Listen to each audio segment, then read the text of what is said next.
सो अभी तक हमने देखा कि माजी पैरेट ले जाता है जिसको बिशिंग देख नहीं पाती कि ये पर्सन और कोई नहीं बल्कि माजी ही था। फिर अब नेक्स्ट सीन में हमें दिखाया गया कि जू ऑनर सीसीटीवी फुटेज चेक कर रहे हैं जिससे पता चल जाता है कि चोरी किसने करी थी। बिशिंग शॉक रह गई माजी को देखकर, इसलिए बॉस से बोली कि आप प्लीज पुलिस को कॉल मत कीजिए, मैं खुद इस लड़के से पैरेट वापस ले आऊंगी। फिर अब हमें माजी दिखाया गया जिसने भले ही बुरे काम छोड़ दिए हैं लेकिन बॉस ली के आदमी आज भी उसे काफी ज्यादा बुली करते हैं, इसलिए कहने लगे कि तुम्हें क्या लगता है बुक्स पढ़कर तुम अच्छे इंसान बन जाओगे। और फिर माजी से फाइट करने का बोलने लगे, पर माजी वांग सेन की डेथ के बाद फिर से ये सभी काम नहीं करना चाहता है, इसलिए वो चुपचाप बस पिटता गया। और फिर तभी ये सभी उसको इतनी बुरी तरह मारने के बाद यहाँ से चले गए।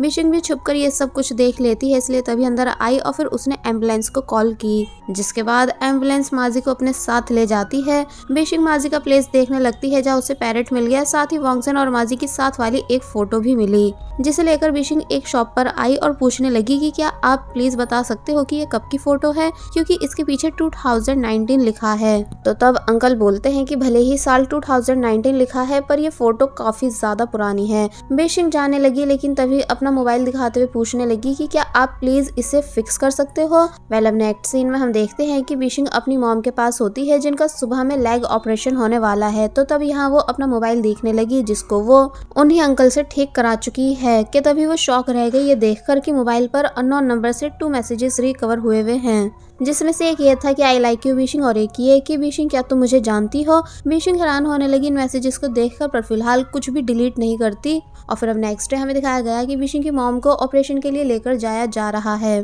तो तब इसलिए बिशिंग फिलहाल माजी की कंडीशन पूछने डॉक्टर के पास आती है। डॉक्टर बताते हैं कि वो पहले से ठीक है पर बस अभी होश में नहीं आया है, इसलिए आप उससे मिल नहीं सकती। नेक्स्ट सीन में हम देखते हैं कि फाइनली बिशिंग की मॉम का ऑपरेशन हो चुका है और अब वो पहले से काफी ठीक नजर आ रही हैं। डैड उनका ख्याल रख रहे थे। तो तब ये सब देखकर बिशिंग को अच्छा फील होने लगा।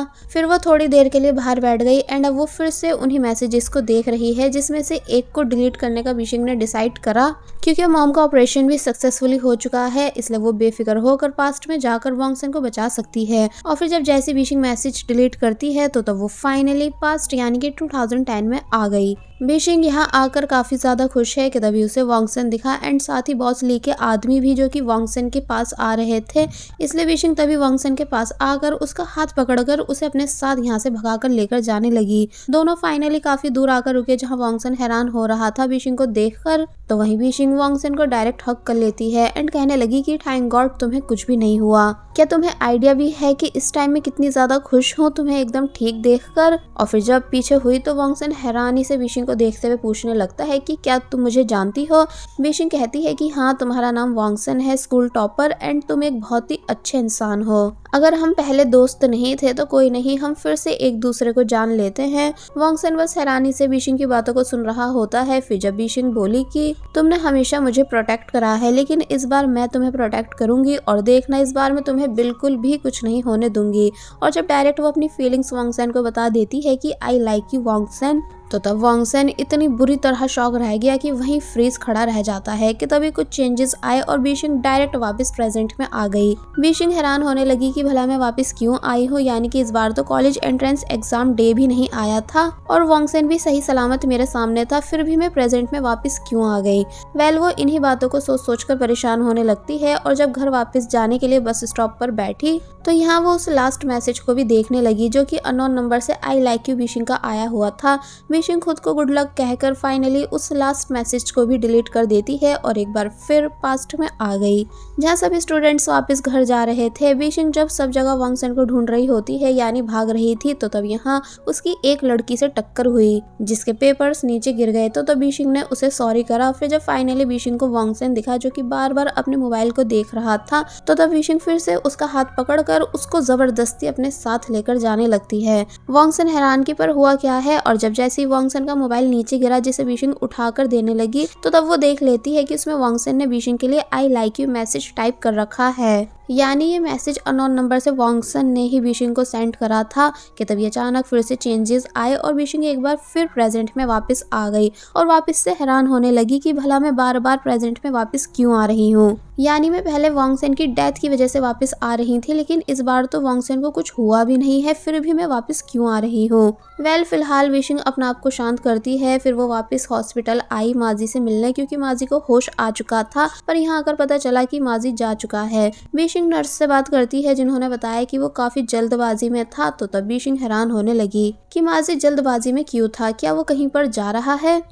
अब हम माजी को देखते हैं जो कि वापस रिपेयर शॉप आया, तो उसको शॉप ऑनर बताते हैं कि फिर से वही सब लोग आए थे और तुम्हारे सारे सामान को ले गए हैं। माजी वैसे तो इस बात पर ज्यादा कुछ खास रिएक्ट करता नहीं है, लेकिन जब उसे पता चला कि वॉन्गसन और उसके साथ वाली फोटो गायब है, जो कि लेकर तो बीशिंग गई थी, पर माजी को लगने लगा कि उसके दोस्त उस फोटो को ले गए हैं, इसलिए वो तभी उन सभी से फोटो को वापस लेने जाने लगा। रास्ते में उसे बीशिंग मिलती है जो कि माजी से बात करना चाहती है, बट माजी बीशिंग को इग्नोर कर रहा था। बीशिंग कहती है कि मुझे पता है कि तुम मुझसे नफरत करते हो, पर बस प्लीज मुझे वॉन्गसन के बारे में थोड़ी बहुत बातें बता दो कि उस दिन क्या हुआ था। पर माजी कोई रिप्लाई दे ही नहीं रहा होता है, बल्कि चुपचाप यहाँ से चला गया और फिर अपने पुराने दोस्तों के पास आकर उनसे अपना सामान वापस मांगने लगा। वो सभी ऑब्वियसली माजी को उसका सामान देने से मना कर देते हैं एंड इनकी बातों से पता चला कि माजी 10 साल जेल में रहकर आया है, क्योंकि उसने बॉस ली को जान से मार दिया था। और फिर तभी एक फ्लैशबैक दिखाया गया जहां हम देखते हैं कि जब बॉस ली वॉन्गसन को लाइट हाउस पर से धक्का देकर आया था, तो तब ये सब बातें उसने माजी को बताई थी कि जो भी मेरे साथ बुरा करेगा उसे मैं कभी नहीं छोड़ूंगा।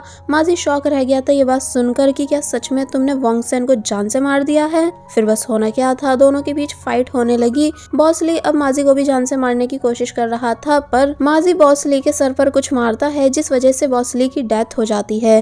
प्रेजेंट में माजी का दोस्त कहता है कि क्या तुम्हें आइडिया भी है कि बॉस ली की डेथ के बाद हमने कितनी प्रॉब्लम्स को फेस करा है, इसलिए हम सबकी जिंदगी खराब करने के बाद हम तुम्हें चैन से जीने कैसे दे सकते हैं। और फिर ये सभी माजी को मारने की कोशिश करने लगे कि तभी बीशिंग यहाँ आई, जो कि जब माजी को ऐसी हालत में देखती है तो वो माजी को बचाने की कोशिश करने लगती है और फिर तभी माजी का हाथ पकड़कर उसको अपने साथ यहाँ से ले गई। दूसरी साइड से बीशिंग का भाई यानी लिन यहाँ से जा रहा था, जो कि अपनी बहन को माजी के साथ जाते हुए देखकर शॉक रह जाता है। और अब दिखाया गया कि माजी कैसे अपने सामान में फोटो ढूंढ रहा है, पर वो उसे मिल ही नहीं रही थी, इसलिए वो वापस अंदर जाने लगता है फोटो लेने। तो तब जाकर बीशिंग बताती है कि वो फोटो मेरे पास है, ये रही, जिसे मैं तब ले आई थी जब तुम्हारे रूम से पैरेट को लेने गई थी। माजी फाइनली शांत हुआ, लेकिन अब ये दोनों फंस चुके थे, क्योंकि माजी के दोस्त इन दोनों को घिर लेते हैं कि तभी एंट्री हुई बीशिंग के भाई लिन की, जो कि कहता है कि दूर रहो मेरी बहन से। तो तब ये सभी लिन से फाइट करने लगे, मगर तभी पुलिस भी यहाँ आ जाती है, जिस वजह से इन सभी को भागना पड़ा। बीशिंग अपने भाई से पूछती है कि क्या तुम ठीक हो, तो तब वो बताता है कि हाँ, मगर जब बीशिंग ने माजी को देखा तो पता चला कि माजी यहाँ से जा चुका है।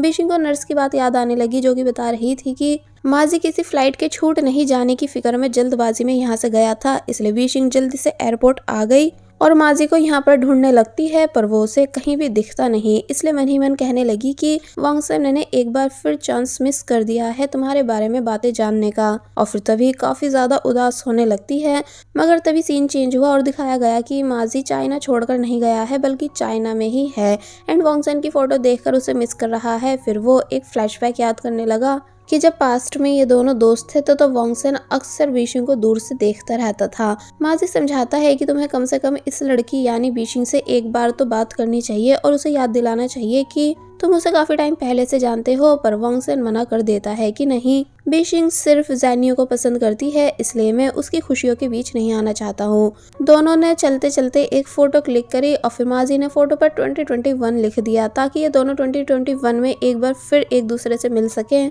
और अब हम प्रेजेंट सीन देखते हैं, जहां माजी कह रहा है कि वॉन्गसन तुम बहुत ही स्टूपिड थे, तुम्हें बीशिंग को कम से कम एक बार तो अपनी फीलिंग्स बतानी चाहिए थी।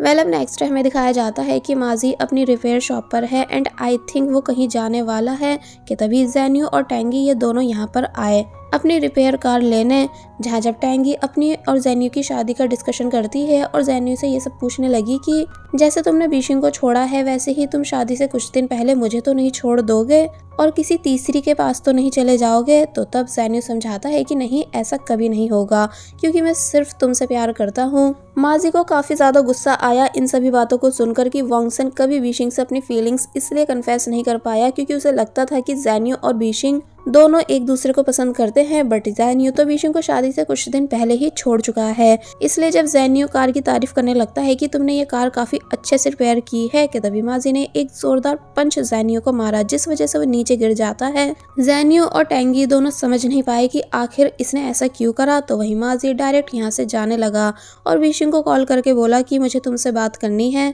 और बस फिर इसी सीन के साथ ये पार्ट यहीं पर एंड हो जाता है। There was a time when you had me falling to the ground.